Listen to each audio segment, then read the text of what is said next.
I'll start my talk on choosing the correct surgical technique of corneal transplant. And seventh leading cause of blindness worldwide and second most common cause in developing countries is corneal blindness. And uh, approximately 10% of the corneal blind patients can be treated with keratoplasty. So that's a very important number. That lot of success in recovering the vision is there with the keratoplasty. The causes of corneal blindness, preventable causes are like keratitis, trauma, nutritional blindness, trachoma, and bullous keratopathy. And non-preventable causes are like corneal dystrophies, degenerations, and congenital corneal opacity. Uh, Various methods of keratoplasty, corneal organ transplantation remains the mainstay treatment for patients with corneal blindness. And penetrating keratoplasty is the gold standard, involves full thickness corneal transplantation. Lamellar keratoplasty is a partial thickness corneal transplant and depends on the pathology. And history of keratoplasty goes back, and father of keratoplasty is Filatov.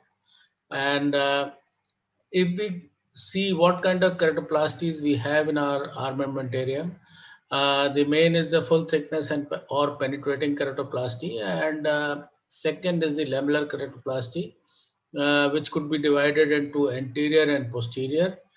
Anterior lamellar is superficial anterior lamellar keratoplasty and deep anterior lamellar keratoplasty, which is pretty common for the anterior lamellar keratoplasty. And for the posterior lamellar, it is DSEC or DMAC, depending on what kind of thickness we are using for the tissue. And so PK is full thickness, and DSEC is desmase plus posterior corneal stroma, and DMAC is the desmase only. And this is basically the most perfect keratoplasty, where the corneal clarity and curvature and everything becomes nearly as in a normal eye. So uh, in the ALK, or the plane of stromal dissection is somewhere here, and then deep anterior lamellar keratoplasty is here, the gray line, and the desmase bearing DLK is leaving only desmase. So conventional DSEC is the thickness of the flap is about 170 microns. Micro thin DSEC is 80 microns, and DMAC, where only desmase is endothelial keratoplasty, is done, is thickness of the desmase, which is 20 microns. For penetrating keratoplasty, the indications are earlier graft failure, whether it was DSEC, DMAC, or any other type, lamellar keratoplasties. Advanced keratoconus, where all the layers of the cornea is involved, infectious or non-infectious corneal ulcerations, bullous keratopathy with scarring and deep corneal scar. For DALK, initial keratoconus, deep stromal scars caused by herpetic or other infections, epithelial and stromal dystrophies, spheroidal degenerations, epithelial ingrowth after refractive surgeries. DSEC, when we have a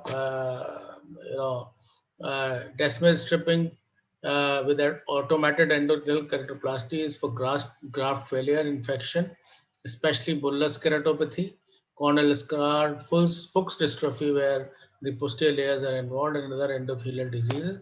And DMAC is a finest thin desmase transplant only, which is successful in cases of bullous keratopathy, Fuchs, and other endothelial diseases and dystrophies. The advantage of penetrating keratoplasty, it is very standardized and long experience is there.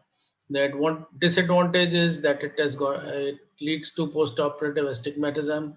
Sometimes it might be a very irregular kind of astigmatism. The visual rehabilitation is long, and long-term care is required, and allograft rejection is sometimes an issue. DALK it is the faster visual rehabilitation and lower rejection rate, but it is a learning curve, and the complications are perforation of the disc membrane. DSEC also, the rehabilitation is very fast and lower rejection rate, and it does not cause any astigmatism. The possibility of irregularities in the interface and graft dislocation is a very concern, and DMAC same as uh, DSEC, but still better visual outcome and very low rate of rejection, but with the high rates of graft detachments. Penetrating versus endothelial keratoplasty. This is the penetrating keratoplasty, and this is the endothelial keratoplasty. The advantage is that endothelial keratoplasty, no suture-related astigmatism, and reduced risk of suprachoroidal hemorrhage. Role of DSEC over DMAC is DSEC is more indicated in cases where deep AC is there, high myopia, post vitrectomy, and severe bullous keratopathy. DSEC seems to be a better bet as compared to DMAC, especially in cases where trabeculectomy or glaucoma drainage devices have been used. The complications are, endothelial cell loss is there in DSEC and DMAC up to 35 to 15%, and graft detachment is there in DMAC about 5 to 10% in good hands and maximum 20% in DMAC cases. The rest of the complications are nearly the same. For penetrating keratoplasty, there are indications where prognosis is excellent, like keratoconus and or lattice and granular dystrophy. Where very good prognosis one can imagine is cases of PBK or ABK, herpetic or iridocorneal endothelial syndrome, macular dystrophy of the cornea. Category 3, where good prognosis is good or fair, is keratoglobus, pellucid marginal degeneration, congenital hereditary endothelial dystrophies of the cornea, and active microbial keratitis. And very poor prognosis in cases of neurotropic keratitis, failed graft, anterior segment dysgenesis, and ocular cicatricial pemphigus or Stevens-Johnson syndrome. So there the results are not so fantastic. Indications for penetrating keratoplasty could be optical or intraoperative DALC to PK conversion, therapeutic where the infection is there and you have to, put another cornea, and in femtosecond penetrating keratoplasty. Preoperative assessment in all, like any other surgery, but ocular surface evaluation is very important. Also, the AC details. And the ASOCT in pre-op assessment is depth of corneal opacities, anti-segment, and especially the anti-synechiae, retrocorneal membrane, and corneal thinning we have to assess. Instrumentation is as simple. It's only suture and few good needle holders and forceps and corneal scissors. And preparation is, you have to keep hypotony and good peribulbar anesthesia. Some pediatric patient might require general anesthesia, painting, draping with a 5% povidone iodine. Trephines are handheld or suction trephines or punch systems and automated trephines. And also we have the non-mechanical trephine, which is femtosecond laser, which is excellent for making a beautiful round circular trephination. And donor trephination is always done before host corneal trephination, because once we have a donor which is fantastic, then we can go forward. If the donor is not, tissue is not good, or the tissue which is cut is not excellent, then we may not continue with the and donor sizing is about pediatric cases in anti-Synechiae and therapeutic cases, oversized by about 1 millimeter. Normal adult cases oversized by about 0.5 millimeter, and keratoconus same size or 0.25, because the closure is very easy and very good. Host sizing for white to white up to 12.5 or so, 8 to 8.5 millimeter, or for about 11.5 or less, 7.5 to 7.75 millimeter, and larger graft in keratoconus and bullous keratopathies.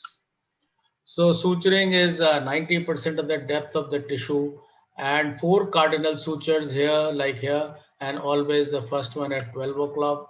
And 4 cardinal sutures can be followed up by with the interrupted sutures, or combined interrupted and running, or running and double running, as you can see it, depending on what kind of closure you are getting. Femtosecond laser assisted penetrating keratoplasty gives us an option of all kind of possibilities of shapes, but the most common is the top hat or the mushroom, which gives absolutely fantastic applanation and closure of the donor and cornea. Complications are, there is possibility of perforation, damage to corneal, iris damage, AC damage, wound leak, and post-op astigmatism and graft rejection, and late post-operative complications, which have to be managed by both Sir, sorry to interrupt you, but we yeah. have limited time for each Yeah, presenter. so Very I am on the post-traumatic. last slide. Okay. The appropriate patient selection and written consent is a must, and proper wound apposition and post-op astigmatism can be reduced, and complications should be promptly recognized and appropriately managed. Thank you very much.